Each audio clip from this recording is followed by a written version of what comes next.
Hello and welcome to Magicians Only. I'm Steve Valentine. Are you a magician? Should you be listening to this? That's all right, everyone's welcome. If you love magic, this is the place for you. We're going to be talking about secrets. We're going to be talking about not just how to do magic, but how to do magic. We're going to be talking about its crazy, messed up, fucked up history. We're also going to be talking about a lot of things from my career, my experiences as an actor, as a magician, as a writer. We're going to be talking about all forms of entertainment. I'm also going to be reaching into the past and bringing back the words of past masters who have written things that are as relevant today as they were when they first wrote them. This is a podcast that's a celebration of entertainment and a celebration of life. Magicians Only is proudly sponsored by Magic on the Go at magiconthego.com. Want to be a better magician? Do you want to be amazing? Do you love magic? Have you got magic? Why not immerse yourself in the secrets with currently over 900 videos teaching you all aspects of magic. Deep dives into crazy subjects like the diminishing cards, cards to pocket, the egg bag, close-up, stand-up, mentalism, you name it, it's all here. Magic on the Go is an encyclopedia of magic in your pocket. Check it out at magiconthego.com. Now let's begin the podcast.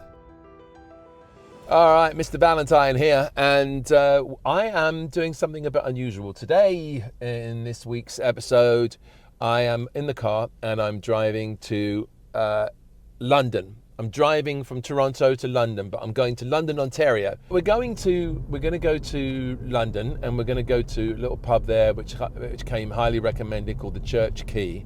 And I'm meeting my mate Keith Fields, who's been a professional magician since I was a kid.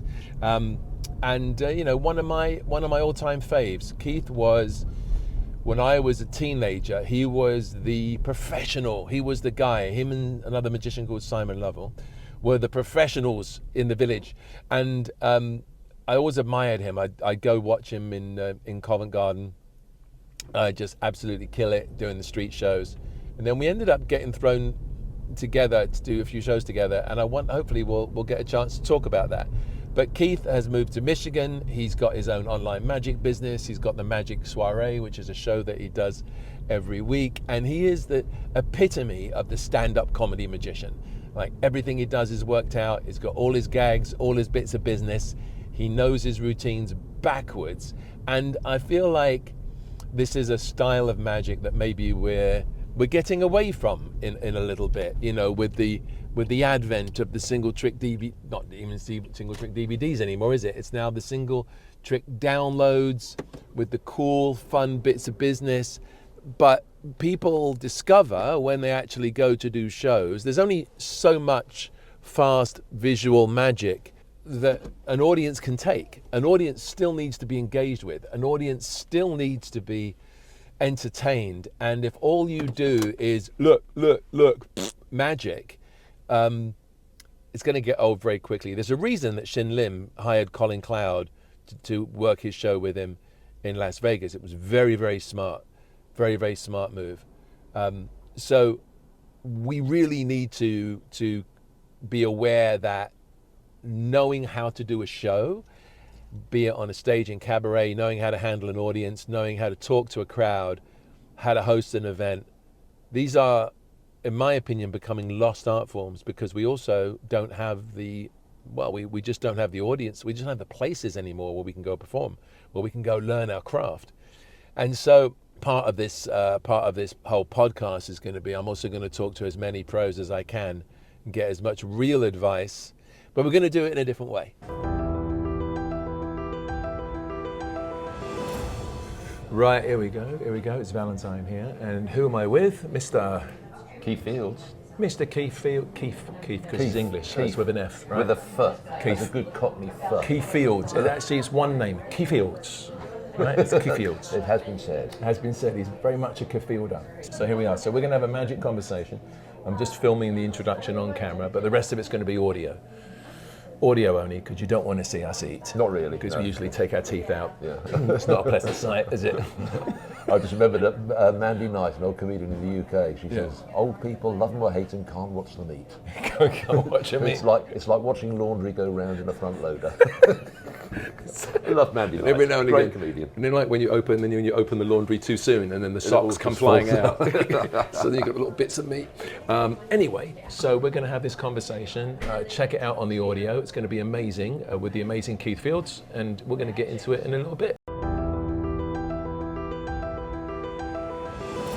Like the stories of Belize or I still can't remember if it was Belize or the Falklands. Belize? Was it? Okay, tell me your memory. I've got some photographs. I've got a photograph album Yes. of Belize, and I've got a photograph album of the Falklands. And I did both. I did both. And I know I did one with you, and I can't find either photograph album at the moment. Well, I know I didn't do the Falklands with you, at least. Did I do Falklands twice? I did Falklands once. So it had to be Belize. It had to be Belize in that case. Because I've only done them both once. Yeah. Yeah, because I was with a comedian, myself, 4 girl dancers in a small band. Yeah. And we ended up doing Port Stanley. I should emphasise to everybody here that this is... we weren't actually fighting in the Falklands. no, we were. No, that was at the end, near the end of the Falklands, and I remember going to Port Stanley and entertaining, and it's just a lot of sheep. Just a lot of the island is sheep farming, and that's about it. That's about it. And then you would. Well, Port Stanley was the main base. Where the main base was, but then there were 3 or 4 outposts, like radar camps, where you had to go in one of those tractor things up the side of the mountain. That was terrifying. What do they call those damn things? They were some sort of early all-purpose vehicle. Anyway, I got to drive one. Did you drive it? Yeah, I got to drive one. They took us out and they let us have a drive, and it was snowy at the time, and I think they were actually designed as snow vehicles. But they had a course that they had laid out for people to drive it around, which is great fun. So, You got to keep. I mean, those guys were in the radar camps for like 6 months at a time. Didn't see anybody else. But boy, did they know how to party when we came in. Holy shit! Well, you know what happened to me. I don't know what happened to you, but I remember going all the way up to this one radar camp. And we did the show and it went great. And then they were like, there's always one member of the entertainment team who gets picked to be hazed. Yes. Did they do it to you? No, well, they did it to me. I got done on the first 2 nights because I was kind of the newbie. Right. And there was a new guy in the back, but I was out front doing the comedy magician thing, so Right. I was the obvious choice. But there was a new guy in the band. But come the 3rd day, I turned around to the Ag Cruise guy, the guy who was organising the trip.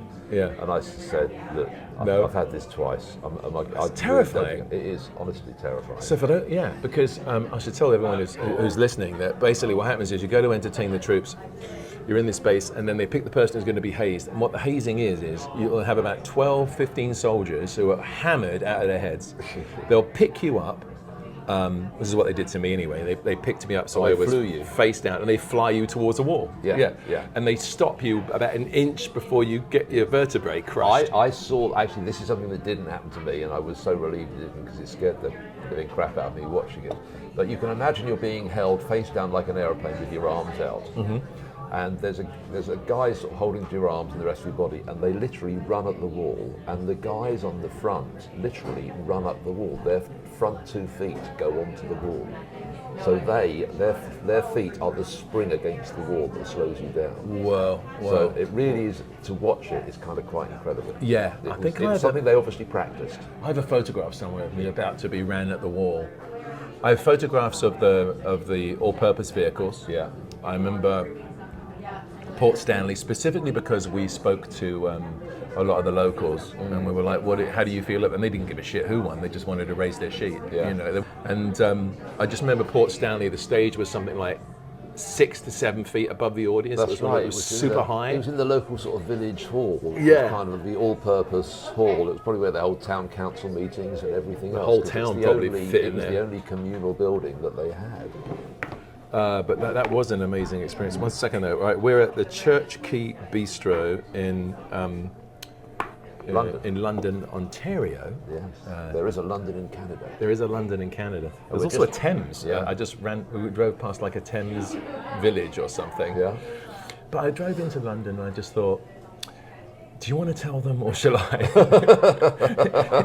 It's very nice, but it's not London. Yes, we're actually in the theatre district of London. We are, because there's a theatre just across the road. There's a theatre across just the one. Yes, which is doing The Sound of Music. I keep going like this is the recording, but but they're doing The Sound of Music for Christmas. Yeah, well, very, like very Nazis apt. over the Christmas holidays. To kind of warm the cockles of your heart. Let's not tell them, eh? Well, it's not exactly London. I mean, it's very nice, but it's not London. By the way, I'm getting to the point of thinking we should order some food, and I think it's a good idea. I'm still going for the Cajun dusted Atlantic salmon. Okay, I'm going to ask what it's dusted with. Okay. I think that would be very important to Cajuns, I suppose. So apparently, this is right above my head. Cajun dusted feature Atlantic salmon on baby spinach salad with grape tomato, red onion in a white balsamic vinaigrette. And it's a really good price. It's Not 21. bad, is it? But Yeah, it's Canadian dollars, so that's even less. it's even less. Yeah. It might be Not worth bad the at all. drive. Yeah. It's like a 2.5 hour drive to get both of us. Keith and I are planning to get together once a month, and it's a 2.5 hour drive. He drove across the border from Michigan, Yes, I have to drive into another country to see it now. and I have to drive to London, so it all kind of works out. But no, but those army tours, because I remember for some reason they booked you and me on this, and it didn't make any sense. I remember you and I were like, because you were at the height of your. So Keith was always someone I've admired. And I remember coming to see you in Covent Garden, do your thing, but that was probably after. I think I met you doing the tour. But what I do remember is, it was like, oh shit, we've got two magicians. All right, we've got to figure out who's hosting, Who's doing what? who's doing what. I think we both did straitjacket escapes. Well, no, my memory is it was like, you were like, I'm doing the straitjacket. Probably. That was my closer. That was your closer, and mine too. So I was like, Actually, I think I remember. I'm hoping I've got the right picture in my head. But did you do something to the sort of Greek plate dancing? Was it a razor blade? I did the raise. That's right. Oh to shit. the Greek plate smashing dance music. The fade out. It was just bum. I can almost see it. That is such a. I haven't memories. thought about that for years. Yeah. I used to. God, it was very good music for it. That piece of music is a great piece of. I don't know if it's still known, but I don't know why it was known back then as the Greek plate smashing dance. Well, there was a lot of restaurants that were doing that. Yeah. So I remember a lot of these Greek restaurants, you'd go and eat, and then at the end of the night, the waiters would come out and smash the plates into the fireplace, Yeah. I don't think they can afford to do that now. Well, it wasn't. They had special smashing plates. Yeah, They yeah, didn't, it was They soft. didn't smash the plates. Right, We ate okay. on. We've used the code. We are here. I saw that, yeah. Professionals, you must have done well in school. No, that's why we're in the That's why entertainment we're here industry. today. Talking bullshit. Yeah. Well, I think my friend has a question about the Cajun dust. What is it dusted with? We're hoping cocaine, Cajun, but like okay. Cajun spice. Not Cajun Cajuns, spice. not Cajuns. That'd be like $121. Yeah, right. Yeah, I know, but that'd you'd have be people bad. coming back. There was a restaurant in Hong Kong that got closed. I think it was Hong Kong, and no one could figure out why people were lining up around and when they did an investigation, they found they were doing tiny amounts of cocaine in the food. And it was just people were didn't even know. no, and they were literally addicted to the food, and they didn't know. They would come back every Well, week. you know the story about the medicine men in the 1800s rather in America. These medicines they were selling, that was all laced with cocaine. That's why it was successful. As we like to call it, the good old days. Well, Coca-Cola. You're doing the feature? Yes, I'm definitely doing it. Yeah, So I'll do the salmon. That would be great. Thank you very much indeed. Dusted with Cajun. Perfect. Thank you. What was it? We all know that Coca-Cola originally had cocaine in it, and there was cough syrup that had heroin in it. Was there? I haven't heard about The that. government ruins everything. They ruin everything. Spoiling it. But I know. I think it was through the 1900s and up to the 1920s. I read somewhere that these sort of patented, which weren't really patented medicines that these people were selling, The snake oil. actually meant that there was sort of like 20% of the population were addicted to cocaine and didn't know. And alcohol, right? Of course they felt better because there was pure grain alcohol in them. Half of it going all the blind mums as well. would be like, "Oh, I feel so much." Yeah, so sometimes red tape is a good thing. Yeah. Oh, it's going to be interesting to see what happens now. Anyway, but these army tours were interesting. So you did, because my memory is you were the more experienced one. So you were like, I'm going to do this. I'm going to do. I think I was down to MC the event. Yeah, and you're going to do Straight Jacket. And then you also did a kind of a Rocky Raccoon routine that was really great. I remember. Possibly did. I had a rabbit, I think. The one that you chopped in half. Yeah, Mixer, the magic rabbit, short for myxomatosis. And I used to saw this rabbit in half, and it was a moment when everyone was going, oh, and it was like one of those. Everyone hated me for a few moments. And then I did the straitjacket escape, and halfway through the straitjacket escape, the rabbit would come out the top of the straitjacket. The straitjacket, yeah. Everyone would cheer for the rabbit again. So they cared more about this bloody puppet than they did about. And there's something very interesting about having an audience of grown soldiers, like tough, probably killed somebody yesterday soldiers. Kind of like going, oh, with a stuffed rabbit. I know, it's kind of crazy, isn't it? But just I always the found power in something soft and fluffy is just phenomenal. And also, I would see that in when it worked, when we had good shows, and you knew that these guys just really needed some kind of entertainment, and they needed to just feel human and like kids again. And Magic was perfect for that. Yeah. But I also remember that we had 4 girl dancers in a band. Yeah. And 3-piece band, I think. It was a 3-piece band, and then guitar, keys, and drums, I think. Yeah. And then I remember the dancers were really cute.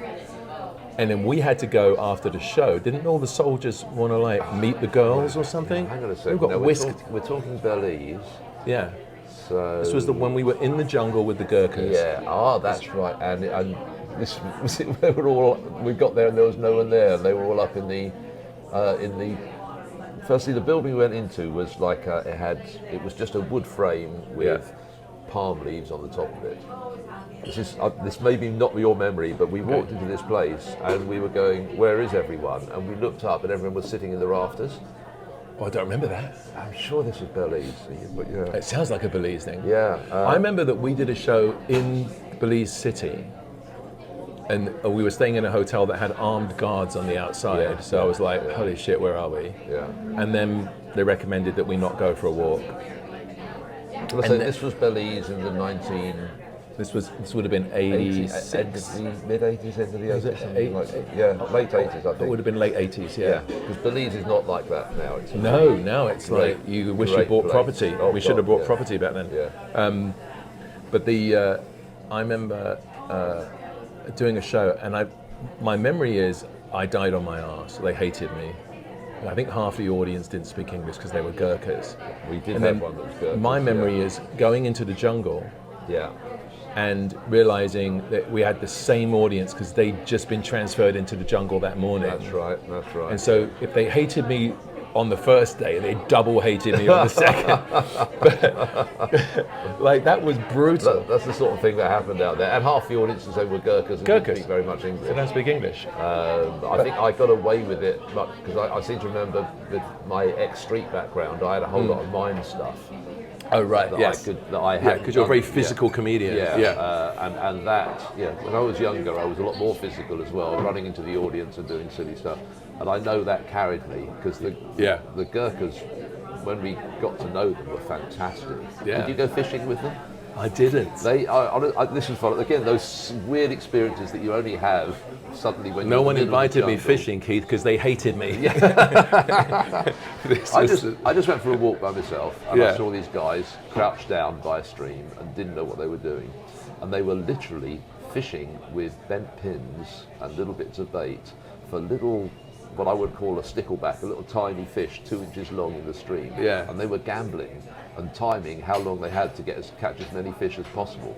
Oh, that's right. So when I walked up and I started talking to them, it was kind of like, they were all concentrating on catching as many fish as they could with these little bent pins.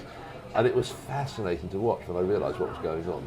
They gave me a go and just laughed at me as I was sort of messing it all up. But they were hooking these things out like crazy. Oh, those guys are great. I actually have a Gurkha knife at home that my grandfather, when he was in the Navy, he started a pawn, PAWN business. Yeah. And he would loan money to.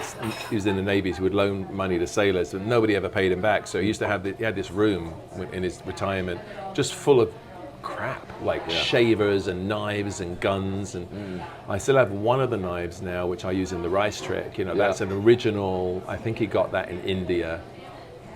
But I used to have this Gurkha knife, which has 2 little knives as well, That's right, one for each ear, because they were, you know, the tradition is if you pull the blade, you have to draw blood. Yeah. And you could see kind of the rusty, like old blood in the corners of the knife. Oh man.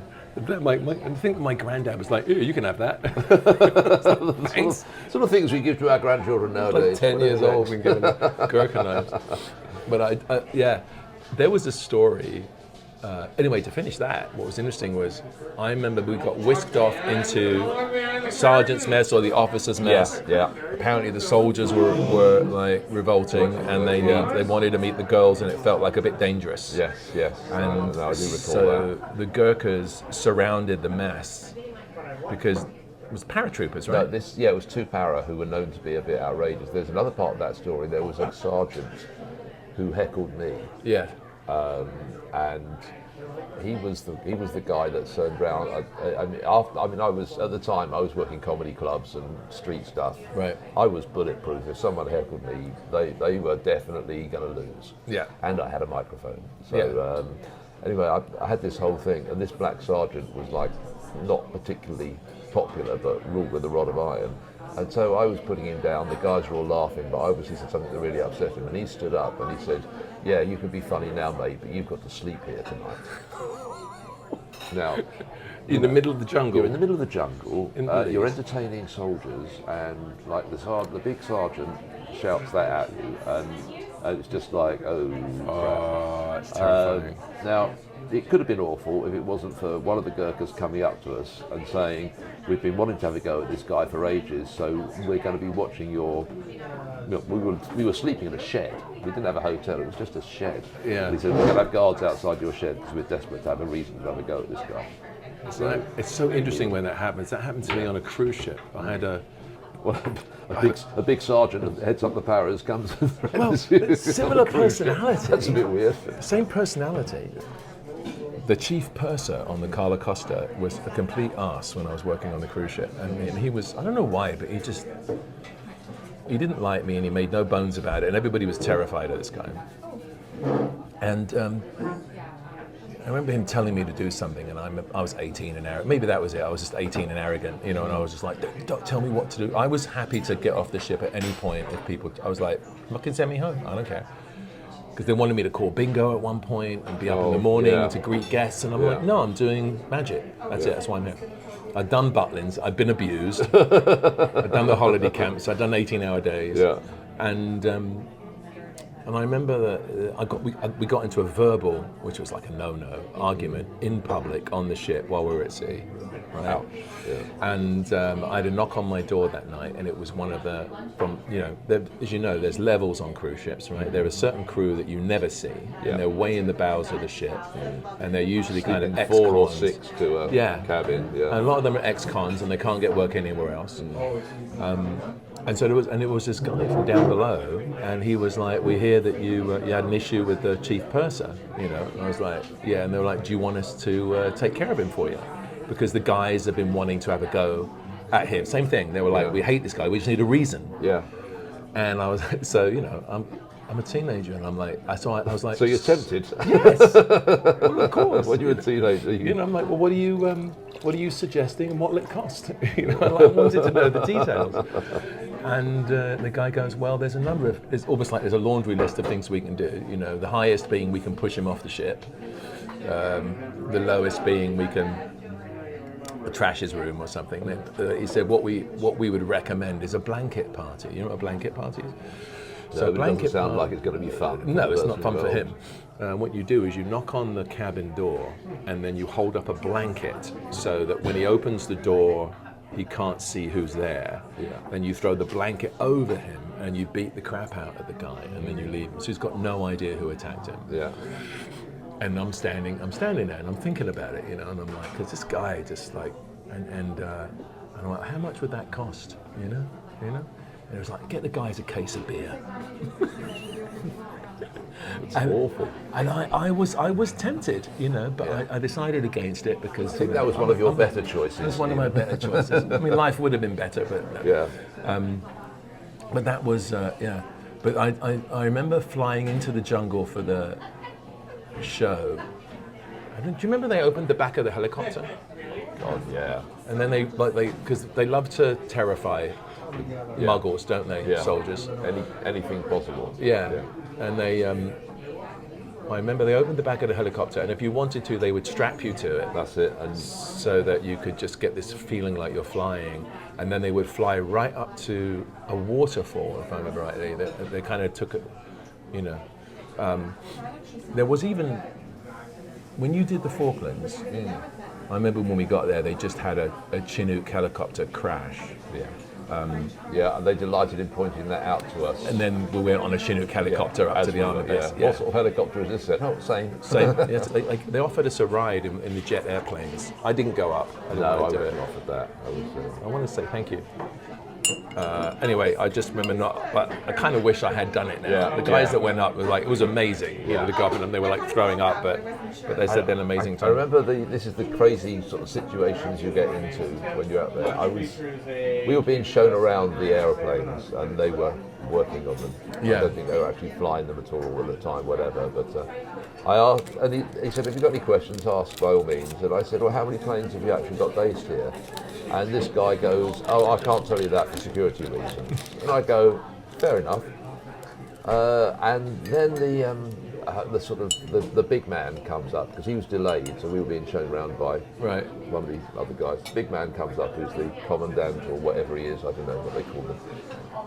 And the first thing he says was, "Well, we've got 3 aeroplanes here at the moment. These 2 are being repaired, and the other one is going to fly over any minute now." And the plane flies over. Was it like classic toffee-nosed officer? Was it like, Yes. "They're jolly good"? It was just so funny. Well, opposites from 2 people. The timing. Yeah. Thank you. Oh, perfect. Oh, Thank this you. looks delicious. Thank you. That's salmon sitting on a bed of spinach. It's everything they said. Yeah, with It's even tomato been dusted. and red onion and a white balsamic vinaigrette. This looks delicious. I have this weird memory of the Falkland Islands. I don't know if this is true. It was like a penguin beach? But it Yeah. was on Yeah. an area that was landmined. Let me tell you, I must tell you what we did on the Falklands, but yes, on the Belize rather, because we had on Ascension Islands, because we had a different trip to the trip they took you on. Yeah. But yes, if you go to the Falklands, I've got some pictures of that. There are they king penguins? They took us out to this area where the penguins were nesting. Right. It was just like it stunk to high heaven. Yeah. But they were on the minefields. Yeah. Because they weren't heavy enough to set the mines off. But every now and again, Yeah, I'm sure every you now and believe a again, penguin one- can fly. Oh my God. Let's put the penguins on the minefield, shall Yeah, we? I don't think they put them there. I think it was the other way around. They put the mines where the penguins were. Oh. But yeah, the beaches. I don't know if they've actually cleared them or what the situation is there now. But Yeah. back post-war, they were signs up saying, minefields don't enter and that kind of thing. I remember that. But there were a couple of places where you could get quite close to the penguins. Yeah. Because again, in this photo album that I can't find, so after you move halfway around the world, you sort of lose stuff. But I've got pictures of me sort of leaning in, getting as close to the penguins as we can to get a picture. And if you got too close, they started hissing at you and going, "Oi, mate!" This Remember is our the territory. turtles? There was a turtle beach, and I remember we went to. Yeah, if you're there the right time of the year, you get that as well. We didn't get that wrong. Yeah, I time of remember year. the babies hatching and Yeah. all the babies kind of running towards. I have a photograph of me nose to nose with a giant mama turtle, which in hindsight was a very dangerous thing because they snap, right? But they move. I just saw a video of one of them grabbing a crab, and it was like a nanosecond. It just like its head just went boom. And the bite on those Yeah. things, that's their protective weapon. So I was very Tip your nose off. very lucky. I heard on those things, you hear stories with these army shows, and I heard that there was a couple. You probably know who they were, but probably best I don't recall their names. They're very kind of square double act, and he did the card duck. Have you heard this story? And how one of the soldiers was just like not having it. Yeah. With one hand, he held the card duck Crumpled and the just card, it just crumpled it into splinters, and then it got tackled by the military police. The story when I heard it got one of the stories that got progressively worse. But as like someone in the audience was just watching and laughed too much, and accidentally put his hands back and knocked someone else's beer, and then he turned around and punched someone, and all of a sudden there was a fight breaking out. I think this was Para as well. Yeah. I think this is a famous story they tell all the newbies. Is this the one where the guy in the crew goes to move the soundboard and he gets a knife to his throat? That's what I heard. They're like, the show will continue. Because the show will continue after we've sorted this out.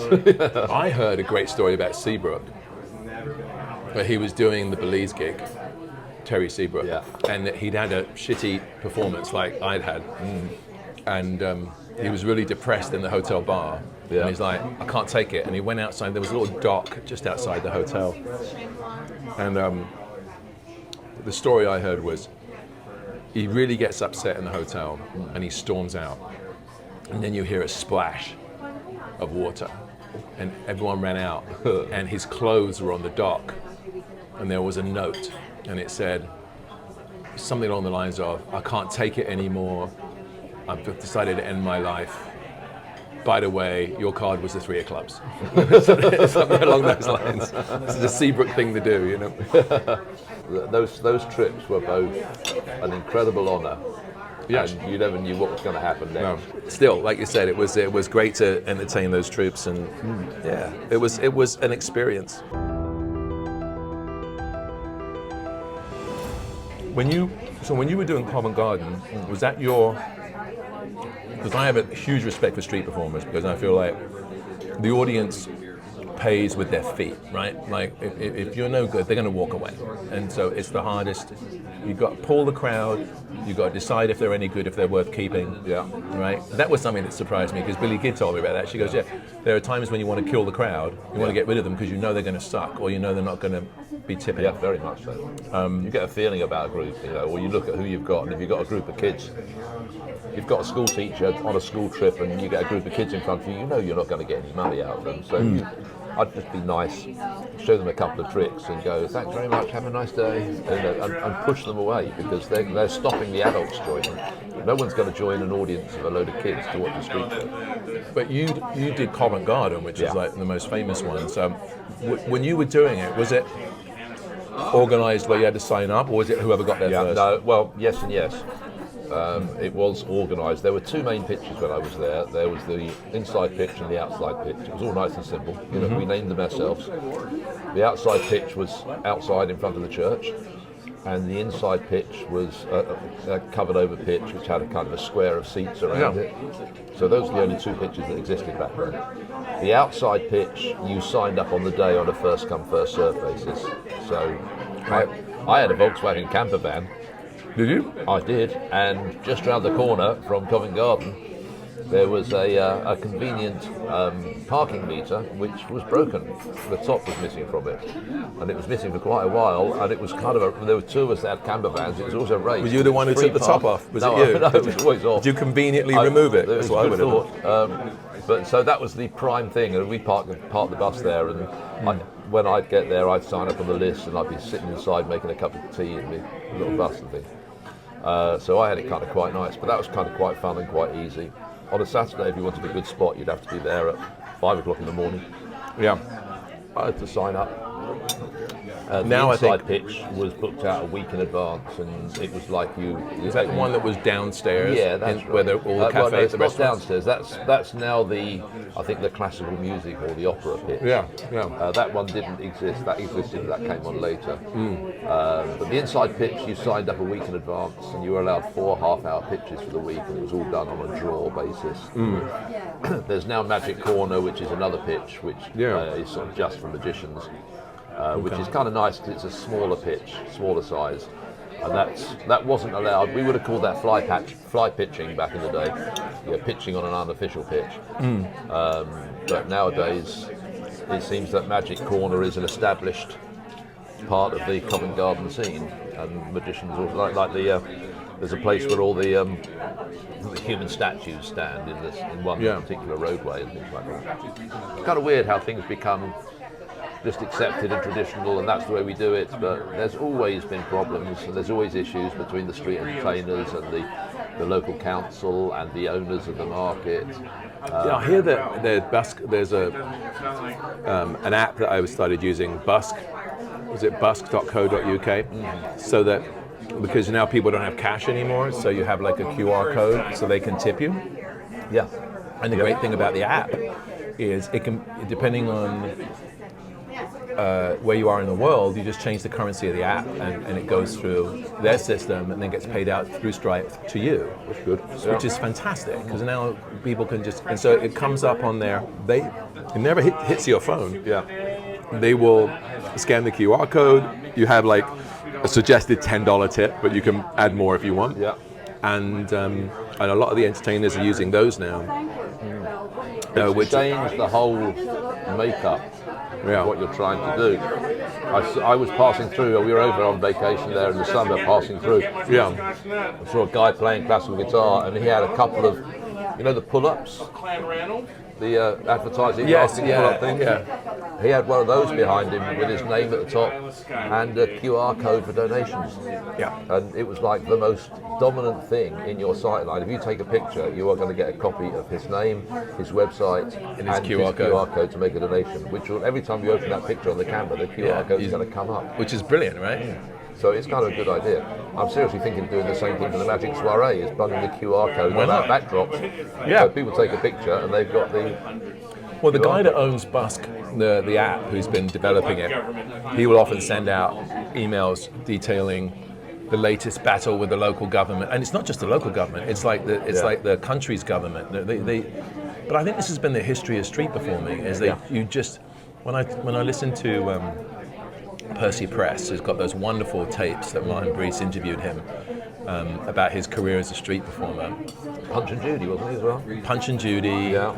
But he's That's got a weird British tradition. Does that Yes. reach American soil? I hate Punch and Judy. Oh, well, everyone hates Punch and Judy, but... I don't know who actually likes Punch and Judy. It's very violent too. Oh, horribly violent. There's been a guy who beats his wife, and it's all puppet And shows. steals the baby. And steals the baby, chucks the baby and then out. the alligator eats the sausages and eats the baby. And And there's this voice where you can't really understand what he's saying. But I know it's tradition, and God bless and love it. But it's a very weird tradition. It dates back to the 1600s. In fact, the church in Covent Garden, I think it's St Stephen's Church, where we perform in front of. There's a plaque behind there that actually says this is the first place Punch and Judy was performed in public. Oh, really? But Percy Press talks about going to various cities, and you'd have to go in front of the council, which would often also include the church leaders, who would say no if they thought it was black magic or against the church. And he. It was very interesting. It was very interesting. If you've never heard it, it's great. But all the time he talks about getting run out of town or having to deal with the cops, And now, I have friends who say, they've got to deal with the music acts. The music acts are quite dominant. They're loud. They've got the speakers. The drummers are the worst because they're just, you're around the corner trying to do a pitch, and there's this loud music that's. I kind of worked the street up until. Well, do you know when I stopped? No. When you move here? Pre-COVID. Really? You were still doing it up to then? I was still once or twice a year going out to a place where there were established pitches. Yeah. Usually legal pitches where you had to have some sort of license, because I always felt more secure in that situation. Sure. Because it is rough. It is a young man's game. But I went to Chicago, not necessarily every other year. I'd go and do a couple of weekends in Chicago on the Miracle Mile by the Wrigley Building. Just to see if you still had it. Just to keep. And I remember my last day doing the street. It was probably a good 6-7 years ago, and I had a good spot. What was traditionally a good spot there. Yeah.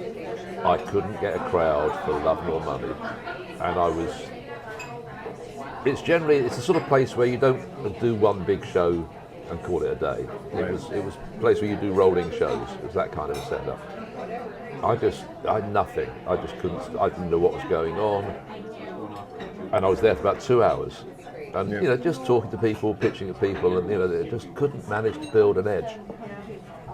And I went, okay, you know, I get it, it's just not my day. And using the old taxi driver rule, that if you're earning good money, you should keep working. Right. If you're not earning good money, go home early. Rather than saying, I've got to stay till I made.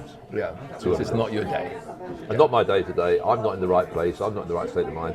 I sat down on the floor, I started packing my stuff away. This young couple come up to me and go, oh, you're doing a magic show?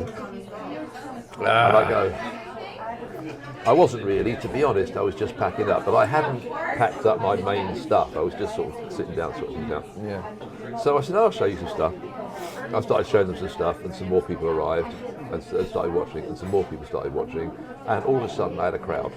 Wow. And it was literally after I decided After you gave up. I was going to go away, I get a crowd, and I had a fine Do you think show. it's like sometimes an I audience... took the money and I ran. At that Yeah, point. but do you think sometimes like an audience senses a desperation and energy that's a little desperate, and so you Absolutely. gave up, so now Absolutely. you didn't care? Yeah, It's like if I go to audition for something, my best auditions have been where I've either been in a hurry and I didn't get a chance to work on it and I'm just like, fuck it, you know, I'll just go in and do it. Or if it's a part I really don't want, you know, and then I'm like...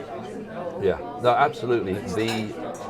The invisible messages we give out all the time to our audiences are more important than the visible messages. So I call it the nervous driver syndrome. If you're Well done with your plate. Hi, Thank yes, you so that was much. delicious, thank you. Absolutely fabulous. Thank you.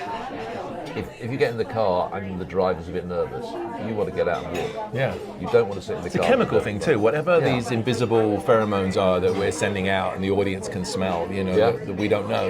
You just know. That's how when people are like, yeah, that guy was a bit shady. It's because there was something under his... Or maybe his heart just wasn't in it, or her heart just wasn't in it. Yeah. Or someone obviously isn't at a good place and they're not firing on all comedic cylinders. Yeah. And there are times when we just get bored of our own material, and we've done it so many times that we forget that the audience are only hearing it for the first time, and that's how we have to deliver it. Yeah. How do you did you have a technique for pulling a crowd that worked for you?